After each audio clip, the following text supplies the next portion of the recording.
when I'm looking at this man, it was as if it wasn't like this, but the best way I can describe it was if I were to close my right eye and just look at him with my left eye, he had a crown.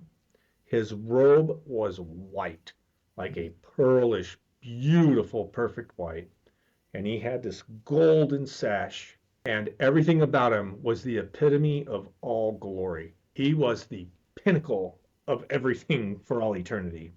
Mm. But if I was to close my left eye and look at him with my right eye, his robe was like purple with blue hues here and there.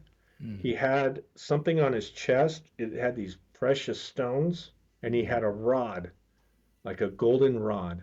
Mm. And I realized I was seeing him both as king and as high priest. And that's who he alone is.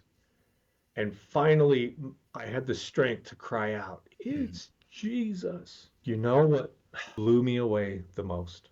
He didn't seem to care about his own glory, his own majesty, his own power.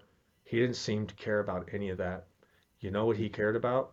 The people right in front of him. His eyes locked onto the first person, and he just, you would expect a king to be like, with that Mm. king walk, hey, everybody doing the wave. Not Jesus. He reached his arms straight out in front of him, and he made a beeline for the closest person to him. And he wrapped his arms, they wrapped their arms around each other Mm. so tight. I have never seen a hug like this. He was squeezing them, eyes closed so tight. And that love that between Jesus and that person was so beautiful and so intimate. Mm. And who knows how long they were hugging? It just didn't matter. It could have been minutes. It could have been a million years. No one cared. It was Mm. everyone's was just. It was a beautiful thing to behold. Mm. And then he took them by the shoulders, and his eyes were locked into their eyes. Mm. And he said something to them. It was just for them. And they smiled, and then he went on to the next person. And that's one by one. Well, he gets to this one individual. They hug, ultimate bear hug, just rocking back and forth. And the individual said something to Jesus, something funny, and Jesus lost it. He was laughing so hard. It's just the beauty of his. I never knew he had such a rich personality. I'm talking, he has got the most amazing personality. He loves to laugh. And whatever this guy said, his head was rolling back and his chest was bouncing. Gosh, he has the most beautiful smile you could ever see. Mm. He laughed. They both just lost it. They were laughing so hard. And then they collected themselves. And he was talking to that person. And all of a sudden, he's talking to them. And then Jesus stops. I'm going to try to do it like he did it. I'm kind of looking at it like this. And he's Mm. talking to them. And then all of a sudden, he stops. And he goes up like this. His eyes get real wide and serious. And then his eyes go like that. And Mm. his eyes are piercing right into mine. Wow. I'll have to tell you, I cannot think of anything in all of eternity that is more beautiful than his eyes. In his eyes, I saw life and light Wow. and truth and love. His eyes saw into the fabric of my existence. He Mm. saw things I didn't even know were there. He Wow. saw everything, but it didn't change his eyes. Mm. They were so passionately locked into mine. Wow. I know that people have seen Jesus and described his eyes differently. All I can tell you is what I saw. That's all I can tell you. I will not change this forever and ever. His eyes reminded me of coral blue reef waters of life, this blue of living water. Wow. And they were kind of maybe a little bit like an emerald green in the center. Just Mm. brilliant, dazzling eyes that were fixated on me. And they seemed to shimmer like gold. What I saw in his eyes also was this. They were love, right? This love and peace, right? And just his desire for me, his Mm. passion for me. I knew Jesus loved me because I know for the Bible tells me so, but I didn't know he loved me that much. It Mm. was immeasurable love. Mm. It was an unrestrained love. I'll do anything. including die on that horrible cross. If Mm. that's what it takes to save you, because that's how much I love you, Joel. Love, look in his eyes. But I saw something else in his eyes too.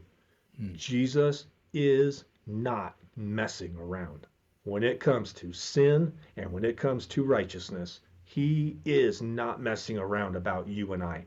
And his eyes told me this. His eyes said, I will not tolerate lies. I will never tolerate those who practice deceit.